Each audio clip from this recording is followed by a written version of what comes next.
Mga kaganapan sa ating himpilan, ihahatid sa inyo, #PalaNews.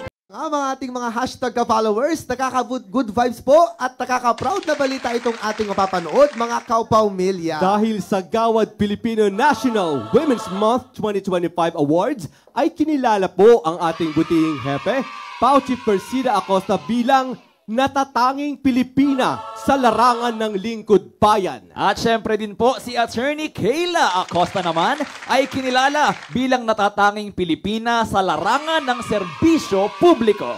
Congratulations po, Chief and Attorney Kay! Ang mga detalye ay matutunghayan sa report na ito.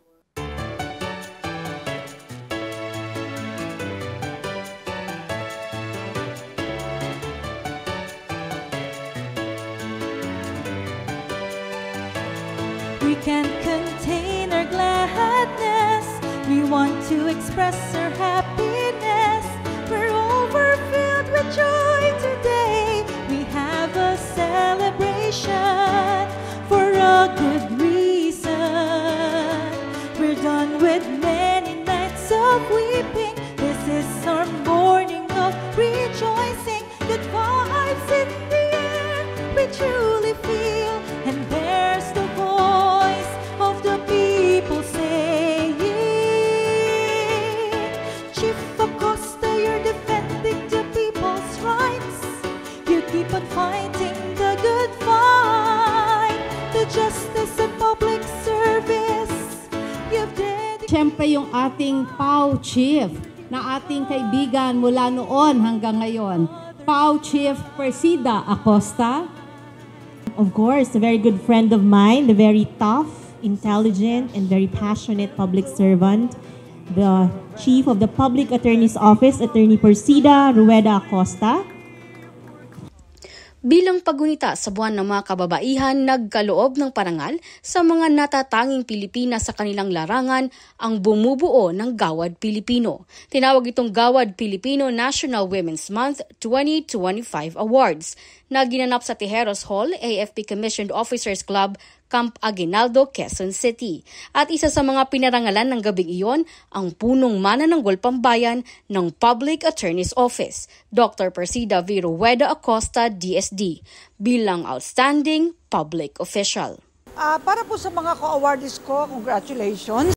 Pagpatuloy niyo po ang pagiging simbolo ng ilaw ng ating sambayanan, ilaw ng tahanan, ilaw ng pamayanan, para po maging maliwanag ang bukas at buhay natin para sa isang bagong umaga. Nagpapasalamat po ako kay Dr. Danilo Mangahas sa kanyang sigasig na bigyang parangal ang mga kababaihan, maging kalalakihan, upang maging huwaran ng ating lipunan.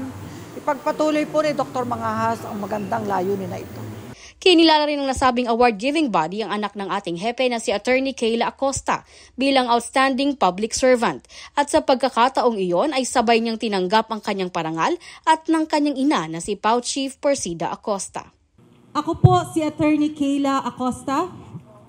Ako rin po ay magsasalita sa inyong harapan sa ngalan po ng aking butihing ina, Pao Chief Persida Acosta. May nabanggit po dati ang aking ina.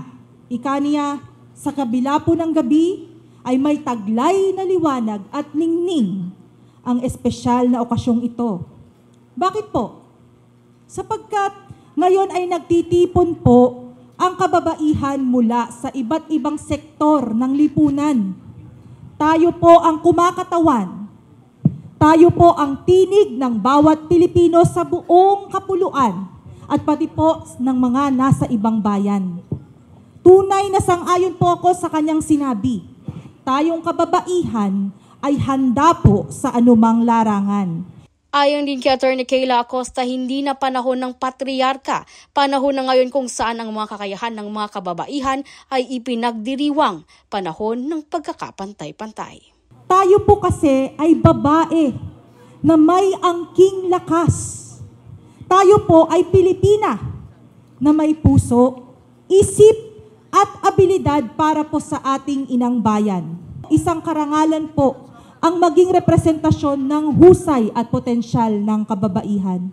Tura naman ng ating hepe, handa siya at ang buong puwersa ng Public Attorney's Office na maglingkod sa bayan, lalo na sa mga naghahanap ng hustisya at katarungan. Kada kailangan po tayo ng mga nangangailangan ng serbisyo, ng tulong legal, nandiyan po tayo. Paalala naman ng ating hepe sa mga kababaihan. Ang babae kasi simbolo ng inang bayan, kaya nga ang tawag sa bayan ay inang bayan.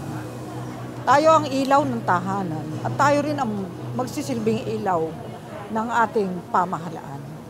Kumbaga, ang mga babae ay may tapang giting na kailangan upang maging inspirasyon ang nakararami.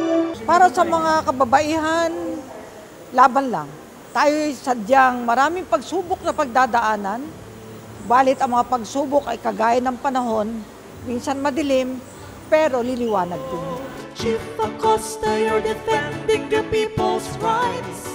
You keep on fighting the good fight, to justice and public service. You've dedicated your life. You're deeply touching others' lives. Chief Acosta, you're defending the people's rights.